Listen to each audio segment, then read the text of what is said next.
laisser l'ennemi vider la France de sa jeunesse et de sa substance serait un crime.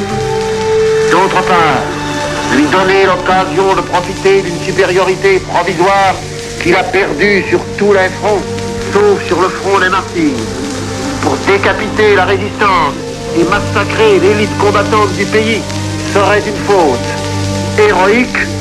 Or, même héroïque, une faute est elle aussi parfois pire qu'un crime. Terrible dilemme.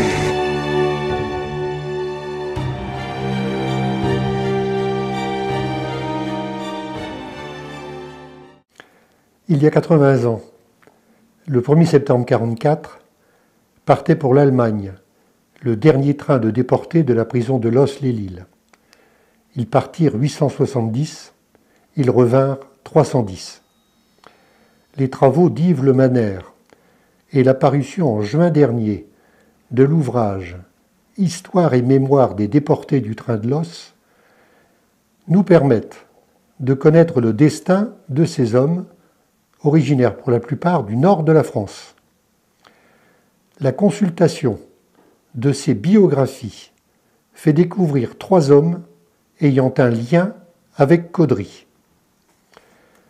Le 1er septembre 1944, alors que les Alliés s'approchent de Lille, Douai est libéré ce jour-là, les Allemands forment un dernier convoi à destination des camps allemands. En camion, les prisonniers sont transportés à la gare de Tourcoing. Le convoi traverse la Belgique, monte jusqu'au nord des Pays-Bas, passe par Cologne le 3 pour arriver au camp de Sachsenhausen, au nord de Berlin, le 5. Les déportés sont alors dirigés vers des camps et des commandos de travail. Albert Tesson, quand il est arrêté au cours d'une rafle dans son village natal de Bazuel, le 29 août 1944, Albert Tesson est âgé de 21 ans. Cette rafle survient une semaine après un raid du maquis local en quête de ravitaillement dans la laiterie du village. Incarcéré et interrogé à Loos, il fait aussitôt partie du convoi du 1er septembre qui le conduit à Sachsenhausen, où il serait resté jusqu'au début de janvier 1945. De janvier au 21 avril, il aurait travaillé dans le quartier sud de Berlin, à Copernic. Libéré par l'armée soviétique, il est rapatrié fin mai. Malgré de graves troubles de santé provoqués par les sévices de la déportation, il reprend le travail à la SNCF. Il meurt à Caudry en 2005. Le second de ces personnages, donc en lien avec Caudry, c'est Maurice Ouatremet. Maurice Ouatremet naît à Chalon-sur-Marne en 1917.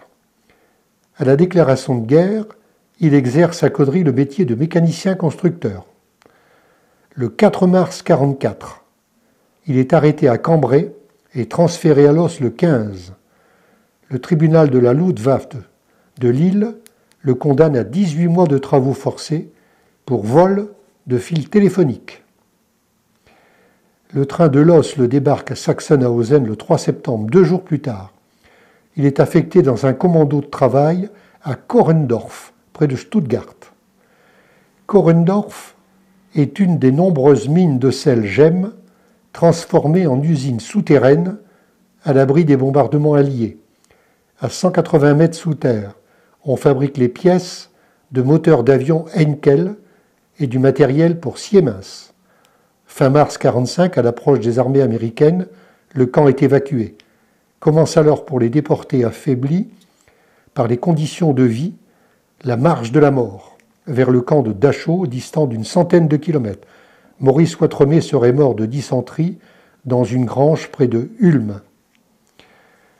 Après la guerre, un résistant témoignera avoir été hébergé dans sa fuite par Maurice Ouatremet.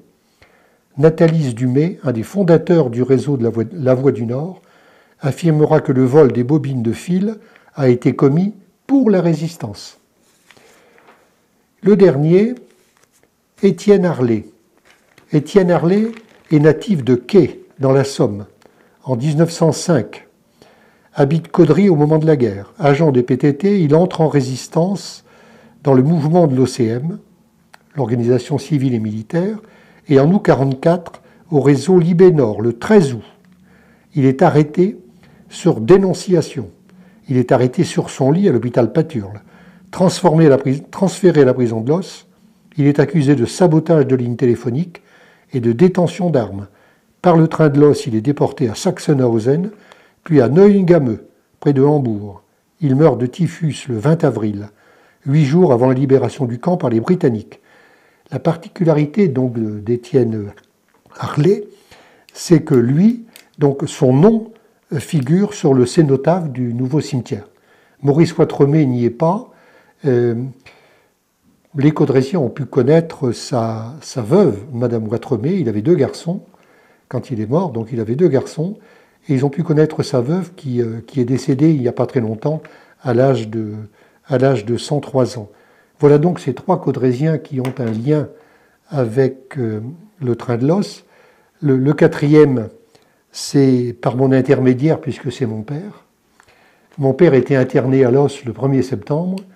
Il avait été arrêté pour avoir déterré les piquets Rommel, les asperges Rommel, qu'il avait été contraint d'enterrer dans ses champs pour empêcher l'atterrissage des planeurs. Mes parents habitaient à 10 km de la mer. Et au moment de faire la moisson, bien entendu, c'était pas pratique de tourner autour des piquets, donc il est allé les arracher. Jusque-là, tout s'était bien passé, c'est dans le milieu des champs, les Allemands n'y ont rien vu. Mais un dimanche, un des ouvriers est venu chercher un cheval et une voiture et a eu la bonne idée de ramener les piquets chez lui parce qu'il trouvait que c'était dommage de les laisser pourrir et pour pouvoir se chauffer l'hiver suivant. Là, il a été arrêté par les Allemands et donc mon père a été interné à Los, donc tout à fait à la moitié du mois de juillet, accusé donc de sabotage. Il s'est toujours défendu en disant qu'il n'avait fait que voler. Toujours est-il que il n'a pas été déporté dans le train de Los, sinon bien entendu je ne serais pas là. Et quand il a été libéré, l'île n'était pas encore complètement libérée le 1er septembre, donc l'île était libérée le 3. Et habitué à la marche à pied derrière ses chevaux dans les champs, il s'est mis en route et en 2 jours et 1 nuit, il a fait les 80 km qu'il séparait de mon village, là-bas dans le fin fond du Pas-de-Calais. Et il n'est pas sur le monument aux morts, Dieu merci, parce que sinon je ne serais pas là.